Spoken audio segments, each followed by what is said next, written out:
За тэгэхээр өнөөдөр би жоохон үндэсний үзлийн тухай ярина. Үндэсний үзлийн тухай монголчууд ярихаасаа айдаг цаг үе ирчээд байна. Учир нь юу юм бэ гэхэл гадны бодлого манай Монгол улсад нэвч ингэжсэн. Монголдоо их орондоо бэжэж монголчууд одоо харь орны хүмүүст дарлуулж яадаг. Бараг тийм болчихсон. Одоо манай Монголд одоо хамгийн л өнгөтэй ажлуудыг ямар хүмүүс хийж явах магадaltaй гэхээр ирлиз юм уу айлс харь орны хүмүүс хийж явах өндөр магадaltaй. Гэхдээ зүгээр нэг уул уурхай гэж бодоод үзэл та юм уу? Уул уурхайтай гихтэл чаттууд тийм бодлого Монголд хэлж байгаа шүү дээ. Ердөөсөө ойлгомжтой. Тэгээд телевиз, сошиал, радио бүгд ердөөс нэг талыг хэтвэр юм. Монголын талд ажиллаж байгаа телевиз, радио нэг ч байхгүй. Монголынхоо хүмүүсийг яг ярья гэд ингээд яг чухал юмнуудыг нь гаргаж ярих гэхээр яриулдаггүй. Ажилд орё гэхээр авдаггүй. Тэгээ гадаад хүмүүсийг болохоор ажилд авна гэдэг. Харин монгол хүмүүсийг болохоор ажилд авахгүй гэдэг. Тэснэ монгол хүмүүс залах уу гэдэг. Их сонирн багаз, их сонирн. Энэ ч бол санаатай хийж байгаа үйлдэл гэж би одоо боддог л доо. Энэ бол санаатай л хийж байгаа.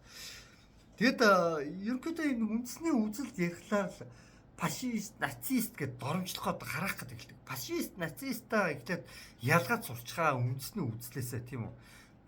Фашист, нацист чинь та нар өөрснөө юм аа. Тийм үндэсний үзэлтэй хүмүүсийг фашист, нацист гэж доромжлоод байгаа хүмүүс яг үндэ өөрснөө фашист, нацистууд байхгүй юу?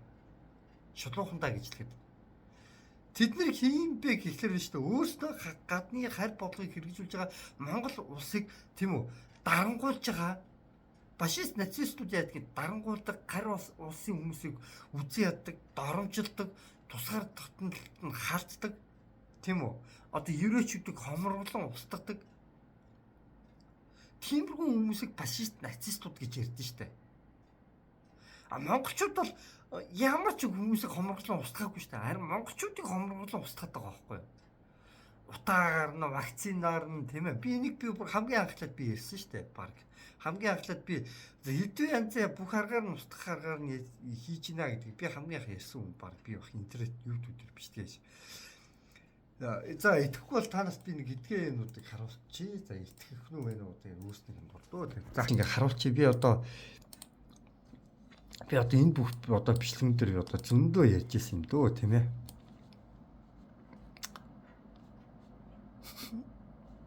За тэгээд энэ эдгээр бичлэгүүдийн дунд би одоо зөндөө олон удаа яг саяны үгийг би давтсан байгаа. Монголчууд руу олон талаас дайлт хийгээд байна тий. Тэгээд дарангуйл тогтоох гээд байна гэд аав цайдал зарлаа дарангуйл тогтоох гээд байна. Гэт бүр өмнө би одоо энэ нөгөө тэ нүүрсний суглаа YouTube лээ. Зөндөө олон бичлэг хийсэн дүү тэг хаана вэ? Монгол төрний жуу дайн гэдэг юм те одоо өртөл болсон. За эдэн жоохон гол нь говийг усжуулах. Тэг Путиний айлчлал гэдэг юм бичлэг өндөр байгаа дөө те. Юм гэдэг айгүй хурдан тархдаг. Нэг хэдэн өдрийн өмнө хийсэн юм хэд маргааш нь тарчдаг. Өнөөдөр хийсэн юм оройд нь тарчдаг. Сошиалар өөр хүмүүс яриа явчихдаг. Нэг тиймэрхүү цаг үед байгаа. Тэгэд гол нь би яг юу гэж хэлэх гээд байгаа юм бэ гэхээр штэ. Үндэсний үзэл бүх улсад байдаг юм аа. Солонгосчууд дээр би ажиллаж байсан. Солонгос хүмүүс солонгосчуудаа бодд юм аа. Ингэдэг хүмүүс ингэдэгчүүдээ бодд юм аа. Тийм үү? Японочдоо бодно. Хятадуудаа бодно. Оросуудаа бодно. Монголчууд харин монголчуудаа бодож чадахгүй байдалд хүрч штэ. Монголчуудаа бодож чадахгүй шүү дээ. Яагаад юм? Яагадгүй харь орны бодлого хэтэрхий хэвжимжсэн. Тэр харь орны хүмүүс дойлгондог, пялдагддаг, тэгсэн сайхан амьдардаг цаг үерсэн юм шүү дээ. Пялдагдаагүй үннийг хэлээд зав тусгаар тогтносон үнэхээр тийм улс юм бол тусгаар тогтносон улс шиг байя тийм үү? Бэй гэж ярьж байгаа хүмүүсийг нацист, фашист гэж доромжлоод яг үндэ өөрсдөө нөгөө нэг фашист, нацистууд болчихсон хүмүүс монголчууд хэнийг ч тийм үү хомруулан устгая тгий ингээ гэж яриаггүй штэ. Ерөөсөө тусгаар тогтнолоо хамгаалъя гэж байгаа. Тусгаар тогтнолоо хамгаалъя гэж ярьж байгаа хүмүүс фашист нацистууд биш заяа. Фашист нацист гэж ямар хүмүүсийг хэлдэг гэхээр хоморглон устгадаг, харь орны бодлогоор тийм үү? Хүчтэй нь хүчгүйгээр даралдаг, тийм үү? Устгадаг. Тийм хүмүүсийг фашист нацист гэж хэлдэг шүү дээ. Энийг бүр маш сайн ойлгоод өгөөсэй гэж би одоо хүсэж байна.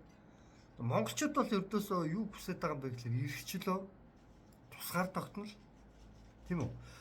Харь орны ирлиз, хурлын хүмүүс усын төрийг бариад байна. Төрийг хамгийн л байдаг үнэтэй цайтай гоё гэсэн тийм ээ зураг телевизийн баг ихэнх салбаруудад яг нь цөөхөд монголчууд телевизийн салбаруудад тийм ээ монголчууд яг мэдээний салбарт ажиллаж байгаа. Гэтэ тэнд цөөхөн байна. Тэгээд тэд нар тодорхой хэмжээнд бас зарим юмнууд дээр яг миний одоо ярьж байгаа сэдвүүдийг ярьж чаддаггүй. Ер нь ярьж идэг нэгч байдаггүй телевизийн салбарт.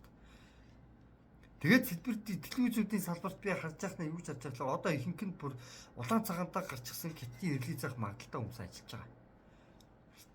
Телевизийн салбарууд ч тэр мэдээ уншдаг салбарууд ч тэр хамгийн л өнгөтэй өдөө улсын хурлт ч тэр